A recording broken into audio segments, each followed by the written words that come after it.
A continuación vamos a revisar enfermedades de la válvula mitral, más específicamente estoy hablando de estenosis e insuficiencia mitral. Pero antes de iniciar, me gustaría definir qué es válvula mitral. Nos dice entonces la bibliografía que la válvula mitral no es un elemento aislado, sino un conjunto de estructuras denominado complejo mitral. Está formado por anillo, velos mitrales, también conocidas como valvas, cuerdas tendinosas, músculos papilares relacionados con miocardio, específicamente con dos estructuras o dos cavidades, aurícula y ventrículo izquierdo.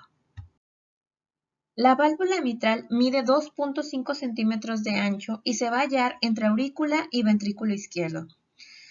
Su funcionamiento evita la aparición de flujo retrógrado hacia la aurícula izquierda durante la sístole y está formada por dos membranas, las cuales reciben cuerdas tendinosas, que a su vez vemos en la imagen aquí. Vemos entonces cómo está formado mi anillo mitral y cómo estas cuerdas tendinosas están conectadas a los músculos papilares de mi ventrículo izquierdo. La válvula mitral se abre cada vez que el ventrículo izquierdo se distiende, cuando estamos en diástole, dejando pasar la sangre que llega desde aurícula izquierda para llenar ventrículo izquierdo. Cuando el ventrículo izquierdo se contrae, estamos hablando de sístole, el incremento en la presión de mi ventrículo conlleva el cierre de la válvula mitral, evitando el flujo retrógrado hacia la aurícula en condiciones normales. Con ello se consigue que toda la sangre bombeada desde el ventrículo izquierdo sea conducida hacia aorta y posteriormente pues al resto de mi organismo. Para poder desempeñar adecuadamente las funciones, mi complejo mitral o válvula mitral no actúa meramente como una puerta o como una batiente de dos hojas, sino más específicamente estoy hablando que válvula mitral no es meramente una estructura solamente anatómica o mecánica, sino que esta estructura mecánica tiene una función fisiológica muy importante que depende de dos principales variables, lo que es volumen y lo que es presión. Este complejo, como había mencionado anteriormente, tiene un anillo valvular mitral, que lo vemos aquí en rojo, tiene mis velos mitrales, que aquí lo podemos ver y cómo están estas comisuras, tienen cuerdas tendinosas, que las vemos en blanco, músculos papilares que me arraigan esas cuerdas tendinosas y que me permiten entonces que tenga una interacción directa con mi ventrículo izquierdo, y también dentro de mi estructura de válvula mitral puedo considerar que el músculo auricular y ventricular izquierdo son partes de mi complejo mitral. Es muy importante tener en cuenta que todas estas estructuras van a tener cierto grado de inferencia en el funcionamiento de la válvula mitral y que a su vez cualquier daño en cualquiera de estas estructuras me podrían llevar a contribuir en mis valvulopatías. Vemos aquí entonces cómo se ve un poquito más específico mis cuerdas tendinosas que están a su vez unidas a mis músculos papilares y cómo este complejo mitral me va a permitir entonces el funcionamiento adecuado de mi ventrículo izquierdo. Esto fue nada más meramente para recordar, les voy a subir un artículo relacionado solamente a anatomía, porque yo tengo que entender bastante bien cómo funciona mi válvula mitral para poder entender a su vez cómo es que puedo llegar a una estenosis o a una insuficiencia de esta válvula. La estenosis mitral es un estrechamiento de mi válvula mitral, lo que no permite que haya un vaciado adecuado desde aurícula izquierda hacia ventrículo izquierdo. La causa más común de una estenosis mitral es debido a fiebre reumática. Tenemos que recordar entonces que fiebre reumática es causada por una faringitis estreptocócica, una infección que es bastante común en la infancia. Esta es causada por cepas reumatogénicas del estreptococo grupo A en un huésped susceptible. Lo que pasa es que se desarrolla una respuesta inflamatoria anormal que a su vez me da una respuesta de complejo antígeno-anticuerpo. La unión de antígeno-anticuerpo viaja por vía hematógena, se deposita a nivel de mis válvulas o de mi anillo mitral y posteriormente me crea una respuesta inflamatoria que consecuentemente se vuelve una inflamación crónica, me crea una reacción antígeno-anticuerpo y el paciente posteriormente me desarrolla una estenosis mitral debido a la formación de estas vegetaciones en mi válvula, reduciendo a su vez pues el orificio mitral. Nos dice que aproximadamente del 50 al 70% de los pacientes con estenosis mitral sintomática tienden entre sus antecedentes tener obviamente este historial de fiebre reumática a los 20 años de edad. Ojo, recuerden que la faringitis estreptocócica se puede dar entre los 5 y 15 años de edad, entonces mis pacientes pues aumentan muchísimo. Todos aquellos que tuvimos un antecedente de fiebre reumática pues tenemos que tener mucho cuidado porque es un factor de riesgo muy importante para el desarrollo de estenosis mitral. 2/3 partes de estos pacientes son mujeres, o sea, es más común en mujeres, y el intervalo entre el primer episodio de fiebre reumática a consecuencia de mi faringitis estreptocócica y las manifestaciones clínicas, ahora sí, de mi estenosis mitral es muy variable. Se dice que hasta de 20 años de edad. Quiere decir entonces que si yo tuve una faringitis estreptocócica a los 15 años, después tengo mi fiebre reumática a consecuencia de la faringitis, posteriormente yo puedo llegar a desarrollar estenosis mitral hasta 20 años después. Tomando en cuenta esto, la gran mayoría de mis pacientes entonces tienen este antecedente de fiebre reumática y otras etiologías van a incluir calcificación, que está más relacionada al envejecimiento. Puedo dividir yo a su vez en dos tipos de pacientes que me desarrollan estenosis mitral. Los pacientes relativamente jóvenes, entre 20 a 30 años de edad, que son la gran mayoría, y aquellos pacientes arriba de los 65-70 años, en cuya etiología estamos hablando más de degeneración por la edad o calcificación. En cuanto a la patogenia, que ya estamos hablando ahora sí de la respuesta inflamatoria que se da a nivel del complejo mitral, vemos que hay una respuesta inflamatoria aguda, con posteriormente una inflamación crónica, con edema de estas válvulas, pequeñas formaciones de trombo o de fibrina y plaquetas a lo largo del contacto de mis valvas. O sea, mi complejo valvular está completamente, en un proceso inflamatorio que me puede llegar a desarrollar un grado de fibrosis. Esta fibrosis impide el vaciamiento correcto de mi válvula y poco a poco me va disminuyendo mi orificio mitral. Hay una cicatrización posterior que obviamente es deficiente, me lleva a esta deformidad característica, se altera completamente mi arquitectura normal de la valva o de las válvulas, hay una neovascularización con mayor depósito de colágeno y mayor celularidad. Entonces, todo esto va a contribuir a que vaya conforme pase el tiempo, pues disminuyendo más mi orificio mitral, lo que me lleve a un grado de estenosis.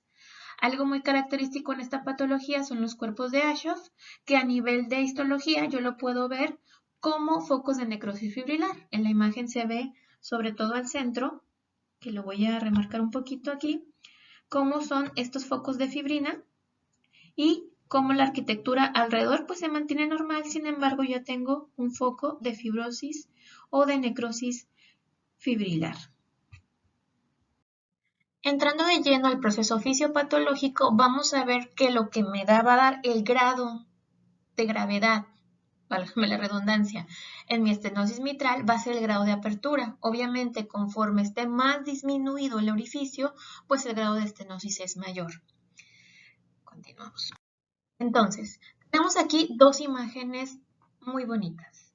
La primera me habla de un corazón normal, que vemos aquí. Vemos cómo está mi aurícula completamente normal, cómo se abre mi válvula mitral y me permite el vaciado de sangre hacia ventrículo izquierdo. Y pues esto estamos hablando de diástole, posteriormente vendrá lo que es sístole. A través de esta contracción, pues la sangre saldrá adecuadamente por aorta a través de válvula aórtica. Sin embargo, cuando estamos hablando de una estenosis mitral, vemos entonces cómo está reducido el orificio de mi válvula mitral y cómo el vaciado va a ser de manera deficiente. ¿Qué vemos entonces? Que mi aurícula izquierda va a estar sometida a mayor presión y a mayor volumen. Inicialmente a mayor volumen, ¿por qué? Porque como no se puede vaciar adecuadamente, este volumen empieza a depositarse a nivel de aurícula izquierda. Posteriormente, el aumento de volumen me crea un aumento de presión en lo que son las paredes de mi aurícula izquierda y esto me puede llevar a una dilatación auricular a lo largo del tiempo. Esta dilatación auricular, vamos a recordar que dentro de las cavidades, pues las más pequeñas son las aurículas, no va a ser por mucho tiempo, estos cambios van a ser inicialmente compensatorios, pero posteriormente todo este volumen yo no lo puedo soportar a nivel de aurícula. ¿Qué hago entonces? Mando todo hacia atrás a través de mi circulación pulmonar y lo que hago es que todo este aumento de volumen y todo este aumento de presión se vayan principalmente a nivel de estructura pulmonar. Nos dice aquí en la diapositiva que en la diástole temprana, normalmente, pues yo permito que mi aurícula se vacíe mi ventrículo y que dependiendo del grado de obstrucción, pues obviamente todo este vaciamiento está impedido. En estenosis mitral podemos hablar de dos escenarios, aquellos que son de forma aguda, que lo vemos en color naranja, y aquellos que son de forma un poquito más crónica. Recordando la etiología, vemos que fiebre reumática es una de las principales causas, aunque tiene un grado de cronicidad porque me mencionaban que para desarrollar estenosis mitral necesito 20 años posterior al cuadro de fiebre reumática y que el otro grupo de pacientes son por calcificación, que estoy hablando de pacientes de edad muy avanzada. En estos cuadros clínicos, a pesar de que sí se necesita que haya una inflamación crónica y que haya un tiempo determinado para desarrollar estenosis, recordemos que el grado de estenosis o la gravedad de la estenosis depende de qué tan reducido esté mi orificio. Entonces sí puedo dividirlo a su vez en un proceso agudo en el que tal vez esta reducción del orificio no estaba yo preparado para las compensaciones de mi aurícula izquierda y el otro escenario en el que como se fue dando paulatinamente, sí estoy preparada. Vamos entonces del lado izquierdo, que lo vemos en colorcito naranja, y me dice, en un proceso agudo, tu alta presión auricular se va a transmitir de manera retrógrada a circulación pulmonar. Yo como aurícula no me he dilatado, no he tenido esos cambios estructurales para adecuarme a ese aumento de presión y a ese aumento de volumen, y por lo tanto como compensación mando todo ese volumen y toda esa presión hacia atrás. Estoy hablando entonces de capilares y venas pulmonares. Todo este aumento de volumen me crea un aumento de presión hidrostática a nivel de capilares pulmonares que me pueden llevar a una transsudación hacia el intersticio pulmonar y posteriormente a los alvéolos, lo que a su vez el paciente desarrollaría un edema agudo de pulmón a consecuencia de mi estenosis mitral. ¿Cómo lo manifiesta mi paciente? Con disnea, obviamente porque no hay una difusión adecuada de mi oxígeno, ya que tengo un edema a nivel de mi estructura alveolocapilar, hay mayor cantidad de agua que no me permiten la difusión adecuada de oxígeno.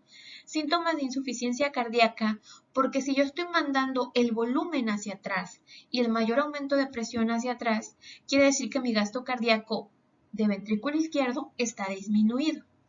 Y otra también característica en edema agudo de pulmón son las hemoptisis.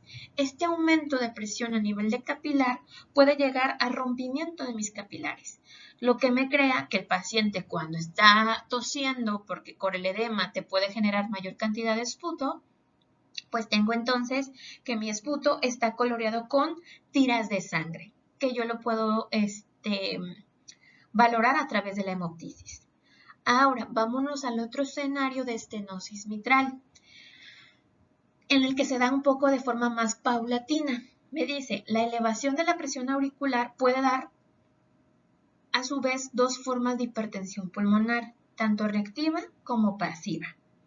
En la forma pasiva, los pacientes presentan esta hipertensión pulmonar debido al aumento de presión tanto venosa como pulmonar. O sea, en este momento tal vez ya desarrollé edema bastantes veces y lo que hago es que tengo que contener este volumen que no puede irse hacia adelante porque hay una estenosis mitral. Y a su vez también puedo desarrollar la forma reactiva, en el que yo, como estructura pulmonar, como estructura a nivel de venas y capilares pulmonares, empiezo a adaptarme y por lo tanto crea una hipertrofia miedral y fibrosis en la íntima de mis arteriolas pulmonares. Esto al inicio lo que hace es que yo pueda contener más volumen y que pueda contener mayor nivel de presión. Sin embargo, como estoy modificando mi estructura y estoy creando una fibrosis, me va a la larga a desarrollar un engrosado capilar pulmonar, lo que va a reducir la presión hidrostática capilar y eso me lleva al desarrollo de hipertensión pulmonar. Aquellos pacientes que ya tengan estenosis mitral y que a su vez tengan hipertensión pulmonar ya de tipo reactivo, pues obviamente la calidad de vida disminuye bastante y el pronóstico tiende a ser más desfavorable. Como lo mencionaba, una vez que yo desarrollo hipertensión pulmonar, al inicio es beneficioso porque de alguna manera estoy conteniendo este aumento de volumen y presión, pero sin embargo, a la larga, todo este aumento de volumen y presión ya no va a ser suficiente el sistema pulmonar para contenerlo. ¿Y qué voy a hacer? Otra vez lo mando hacia atrás. Posteriormente, esto me podría llevar a una elevación de presión ventricular a nivel de, ahora sí, de ventrículo derecho. O sea, como consecuencia de toda esta respuesta de mandar mi volumen y mandar mi presión hacia atrás, porque hacia adelante pues yo tengo una estenosis mitral, también puedo llegar a desarrollar una insuficiencia cardíaca derecha, que puede traer diferentes complicaciones. Entonces, en un paciente con estenosis mitral tengo diferentes escenarios dependiendo de si es agudo, si es crónico, y recordemos que la mayor causa es fiebre reumática. Pacientes relativamente jóvenes, esto es muy importante, porque quiere decir que mis pacientes con estenosis mitral son ustedes y soy yo. O sea, estamos hablando de que no es una enfermedad de pacientes de edad avanzada, que también la pueden desarrollar, pero son los menos. Recordando entonces esta fisiopatología, podemos entender las consecuencias que me puede llevar. Me dicen, esta sobrecarga de presión, ¿qué hago en mi aurícula izquierda? Pues también altero mi estructura porque estoy sometida constantemente a presiones y a volúmenes más elevados, altero mi arquitectura auricular izquierda y por lo tanto, si yo altero arquitectura, si yo altero anatomía, altero fisiología. Quiere decir que se alteran los potenciales de acción a nivel de aurícula izquierda y una área de mi aurícula puede estar despolarizándose mientras que otra área de mi misma aurícula puede estar en proceso de repolarización, lo que crea una alteración en la conducción cardíaca. Tengo yo una aurícula que empieza a contraerse de forma irregular y me puede llevar al desarrollo de una fibrilación auricular, que por definición fibrilación auricular es una despolarización de hasta 300 latidos por minuto. Imagínense, mi aurícula despolarizándose hasta 300 veces por minuto. ¿Qué va a pasar? Que la sangre empieza a chocar en las paredes y esto me puede predisponer a la formación de trombos. Estos trombos pueden soltarse, pueden viajar por pulmón, llevarme a una hipertensión pulmonar o a una alteración de la difusión, irse al sistema nervioso central, crearme un evento vascular cerebral o irse a las mismas coronarias de corazón y crearme un infarto. Recordemos entonces también que todas estas alteraciones no me van a permitir un vaciado adecuado en mi ventrículo izquierdo, por lo tanto tengo disminución de mi gasto cardíaco, tengo acortamiento en mi diástole y sobre todo aumento de la presión. ¿Cuáles son las manifestaciones clínicas de mi paciente? Pues recapitulando un poquito la fisiopatología, yo ya sé que está disminuido el gasto cardíaco y ya sé que las principales estructuras que van a ser dañadas es inicialmente aurícula izquierda y posteriormente mi sistema pulmonar. Entonces me dice, la historia natural va a ser variable dependiendo de tu causa. La sobrevida es bastante buena en tus pacientes mínimamente sintomáticos o asintomáticos, pero una vez que tus pacientes empiezan a presentar los síntomas comunes, tu sobrevida baja muchísimo, hasta el 50 al 60%, y va a empeorar en aquellos que desarrollan hipertensión pulmonar. ¿Qué manifiestan? Disnea, que es un dato importante de la afectación a nivel pulmonar, pero también de la disminución de mi gasto cardíaco, capacidad de ejercicio reducida y todas aquellas actividades en las que yo aumente la frecuencia cardíaca, pues voy a ver que se agravan los síntomas. Tengo entonces en los que están avanzadas o en los que ya están manifestando hipertensión pulmonar, que mi paciente ya empieza con manifestaciones asociadas a las complicaciones, como insuficiencia cardíaca derecha. Por eso pueden llegar a manifestar ortoapnea, disnea paroxística nocturna, insuficiencia cardíaca derecha, distensión venosa yugular, hepatomegalia, ascitis, edema periférico y el famosísimo síndrome de Horner, que es una comprensión de minariolaringeo y que el paciente constantemente tiene ronquera. No se asusten tanto con lo que es estenosis mitral, en el sentido de que me van a empezar a pensar, no, pues si tengo estenosis mitral, todos los pacientes van a desarrollar hipertensión pulmonar, todos ya tienen dilatación auricular, van a acabar en insuficiencia cardíaca derecha, etc. No, no necesariamente. Este es el escenario en el que no hay ninguna intervención. Otra vez, recapitulemos. Estoy hablando que hasta el 80% de los pacientes que tienen estenosis mitral son pacientes relativamente jóvenes. Ustedes y yo que entramos en este periodo de vida, en ese periodo de años. ¿Qué tengo que hacer yo para tratar de diagnosticar a estos pacientes y que no lleguen a estos grados de avance? Fácilmente una buena exploración física. Algo sumamente importante de las valvulopatías es que me producen soplos. Los soplos son esos sonidos que vamos a escuchar posteriormente, que son característicos y que una vez que ustedes escuchen uno, jamás se les va a olvidar. Cuando yo esté de manera rutinaria explorando el corazón de mi paciente, voy a escuchar un sonido que no tiene que ver con la apertura ni el cierre de mis válvulas como funciona normalmente, ese famosísimo soplo. Una vez que yo tenga bien determinado en qué foco se escucha más y con qué características lo voy a escuchar, puedo hacer el diagnóstico de estenosis o insuficiencia y a su vez puedo derivar yo a mi paciente. Por lo tanto, es muy importante explorar a mis pacientes y preguntar antecedentes. ¿Tuviste fiebre de niño? ¿Tuviste un episodio tal? Que no, si tuve faringitis recurrentes, posteriormente desarrollé una fiebre tantos días, no supieron qué era, etcétera, etcétera. ¿Tuviste tratamiento? No, no tuve, no, sí tuve. Entonces, nada más con el hecho de sospechar, puedo yo llegar a diagnosticar a un paciente. En esta tableta, lo único que quiero que vean es que estenosis mitral, como les mencionaba, no da muchos síntomas. Por lo tanto, depende mucho de mi ojo clínico y de la búsqueda de este tipo de enfermedades. Pacientes en riesgo, síntomas ninguno. Pacientes con estenosis progresiva, síntomas ninguno. Pacientes con estenosis grave asintomática, ninguno. Y pacientes con estenosis mitral grave sintomática, los que voy a llegar a manifestar menor tolerancia al ejercicio y disnea de esfuerzo, que prácticamente todas las cardiopatías te dan los mismos síntomas. Hablando de insuficiencia mitral, tenemos que recordar un poquito lo que vimos al inicio. Recuerden entonces que la válvula mitral es esta estructura compleja compuesta por los anillos, por las coras tendinosas y los músculos papilares, apoyados a su vez por el miocardio.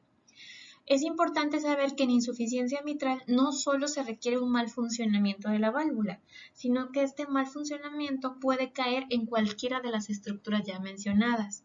Quiere decir que puedo tener una alteración a nivel del anillo, una alteración a nivel de las valvas, una alteración a nivel de los músculos papilares o de las coras tendinosas. Incluso a su vez también una alteración a nivel de músculo miocárdico, y todas estas me pueden llevar a un grado de insuficiencia mitral. Por lo tanto, tenemos entonces que las causas de insuficiencia mitral son más variadas en relación a estenosis. De forma general, la puedo dividir en primaria si es un defecto estructural de los componentes, como lo había mencionado, o de forma secundaria si es que la válvula funcionaba adecuadamente, pero posteriormente me llevó a una separación de estos músculos papilares y tengo entonces una alteración en el cierre de mi válvula. Puedo dividirlo en diferentes tipos dependiendo de la estructura que yo esté dañando. Tengo tipo 1, en las que las causas más comunes son miocardiopatías isquémicas, estamos hablando de infartos, miocardiopatías dilatadas, que vamos a ver que es una alteración congénita, endocarditis y alteraciones congénitas como tales. Tipo 2, tengo enfermedades degenerativas y cuando me refiero a degenerativas son asociadas a alteraciones en colágena o alteraciones en fibrina o alteraciones asociadas a las estructuras como tales o a los componentes de las estructuras. Tengo dentro de ellos deficiencias fibroelásticas, síndrome de Marfan, enfermedad de Barlow, endocarditis, enfermedades reumáticas, que viene siendo otra vez otra causa de insuficiencia mitral, traumatismos, miocardiopatías isquémicas, síndrome de Ehlers-Danlos, que tiene que ver con estas enfermedades degenerativas. Tengo tipo 3, tanto A como B, que veo en las tipo 3A enfermedades reumáticas, síndromes calcinoides que son derivadas de procesos cancerosos, radiaciones como tratamiento en pacientes con cáncer, lupus como tal, que me lleva a la generación de estos antígenos anticuerpos a nivel de mi válvula, uso de algunos medicamentos como ergotamina, síndromes hipereosinófilos, que son enfermedades autoinmunes, mucopolisacaridosis, que vamos a ver es el depósito de unas sustancias a nivel del complejo mitral, miocardiopatías isquémicas y miocardiopatías dilatadas, que engloban todos estos síndromes coronarios agudos e incluso la insuficiencia cardíaca. Vemos entonces que es mucho más floridas las etiologías cuando estoy hablando de insuficiencia mitral y que tengo que entonces investigar de alguna manera cuáles son estas causas. Bien. La divido entonces en casos de naturaleza aguda y casos de naturaleza crónica para poder entender un poquito la fisiopatología. La mayoría de los casos agudos, que es realmente los que vamos a ver más comúnmente nosotros, son de naturaleza primaria y es el resultado de dañar de manera, como su nombre dice aguda, los componentes de mi complejo mitral. Tengo entonces que la causa más común es un infarto agudo al miocardio con alteración de ventrículo izquierdo, endocarditis y traumatismos cerrados en el tórax o por degeneración de mi tejido conectivo, que es muy común en el síndrome de Marfan. De Tarea, Marfan, Barlow, de todas las enfermedades que mencioné, investiguen al menos qué son para que vayan entendiendo a qué me refiero con degenerativas o degeneración. Ok, insuficiencia mitral crónica, vamos a ver que son más causas o múltiples causas, degeneración mixomatosa de las válvulas, defectos congénitos, calcificación extensa. Recuerden que cuando utilizamos el término calcificación, estoy hablando sobre todo a procesos asociados a envejecimiento, no por el envejecimiento en sí, sino por las enfermedades relacionadas con la edad. Cardiopatías isquémicas y miocardiopatías dilatadas. Fisiopatológicamente, ¿cuál va a ser la diferencia o qué diferencias tengo con una estenosis? Bueno, tengo aquí 3 escenarios más comunes. Tengo tanto agudas como crónicas. Y otra vez vamos a revisarlos un poquito. En la primera parte tengo un corazón normal, recordemos, aurícula, vacía hacia ventrículo y posteriormente hacia aorta. En el escenario B, que es una insuficiencia mitral aguda, veo que mi anillo mitral tiene un grado de insuficiencia. Al decir yo insuficiencia, estoy diciendo que nunca cierra completamente mi anillo. Por lo tanto, viene todo este volumen de mi aurícula izquierda, es vaciado hacia mi ventrículo izquierdo. Durante sístole, este volumen debería ser eyectado a nivel de aorta. Sin embargo, como siempre hay un grado de insuficiencia, cuando hago sístole a nivel de ventrículo izquierdo, un volumen es regresado. Este volumen es regresado, pero como mi válvula sigue abierta, no se queda en la aurícula izquierda, sino que vuelve a ser depositado en ventrículo izquierdo. Por lo tanto, a diferencia de estenosis, aquí lo que va a prevalecer es aumento de presión a nivel de aurícula izquierda y aumento de volumen a nivel de ventrículo izquierdo. Todo este aumento de volumen y también aumento de presión se ve llevado hacia atrás. lo que también me puede causar un edema agudo de pulmón. Sin embargo, a diferencia de estenosis, que veíamos que aurícula izquierda es la más afectada, vamos a ver que en una insuficiencia mitral el que es más afectado es ventrículo izquierdo, por este volumen que se sigue quedando. En el escenario crónico, vemos que tenemos la misma situación. La única diferencia es que la cronicidad lo que hace es que el aumento de volumen que se está quedando a nivel de ventrículo izquierdo me crea una hipertrofia a nivel de ventrículo izquierdo, que lo vemos aquí.